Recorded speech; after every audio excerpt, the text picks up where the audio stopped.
ബോംബിൽ ഉലഞ്ഞ CPIM.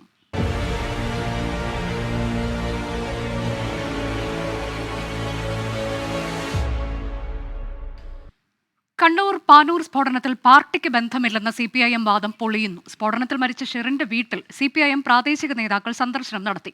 ഘടകകക്ഷി MLA KP Mohanan സംസ്കാര ചടങ്ങുകളിലും പങ്കെടുത്തു. Bomb നിർമ്മിച്ചവരുമായി പാർട്ടിക്ക് ബന്ധമില്ലെന്ന് ആവർത്തിക്കുന്നതിനിടെയാണ് നേതാക്കളുടെ സന്ദർശനം. അതേസമയം പാനൂർ സ്ഫോടനത്തിന്റെ പശ്ചാത്തലത്തിൽ പോലീസ് വ്യാപക റെയ്ഡ് തുടരുകയാണ്. പാനൂരിൽ ബോംബ് നിർമ്മിക്കുന്നതിനിടെയുണ്ടായ സ്ഫോടനത്തിലാണ് കൈവേലിക്കൽ സ്വദേശി ഷെറിൻ കൊല്ലപ്പെട്ടത്. ഗുരുതരമായി പരിക്കേറ്റ വിനീഷ് ചികിത്സയിൽ തുടരുന്നു.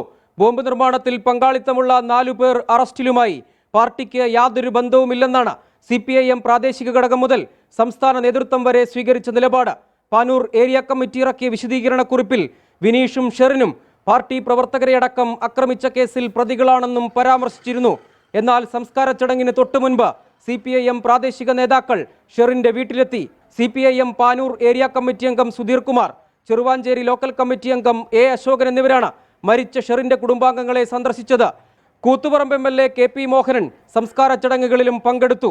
KP മോഹൻ MLA അവിടുത്തെ MLA ആണ്, ജനപ്രതിനിധിയാണ്. അദ്ദേഹം പോയിട്ടുണ്ട്. ബന്ധുത്വത്തിന്റെ അടിസ്ഥാനത്തിലോ സുഹൃത്ത് ബന്ധത്തിന്റെ അടിസ്ഥാനത്തിലോ ആരെങ്കിലും പോയിട്ടുണ്ടെങ്കിൽ ഞങ്ങളതിന് മറുപടി പറയേണ്ട ആവശ്യമില്ല. കാരണം ഞങ്ങളതിന് വിലക്കേർപ്പെടുത്തിയിട്ടില്ല.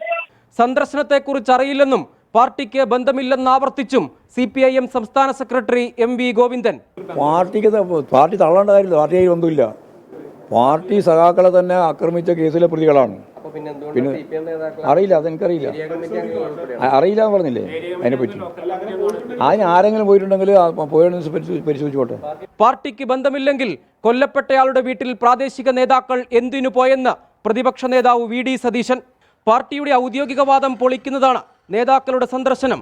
അതേസമയം പാനൂർ, കൂത്തുപറമ്പ്, കൊളവല്ലൂർ എന്നിവിടങ്ങളിലും കോഴിക്കോട് ജില്ലയിലെ നാദാപുരം മേഖലയിലും പോലീസിന്റെ വ്യാപക പരിശോധന തുടരുകയാണ്.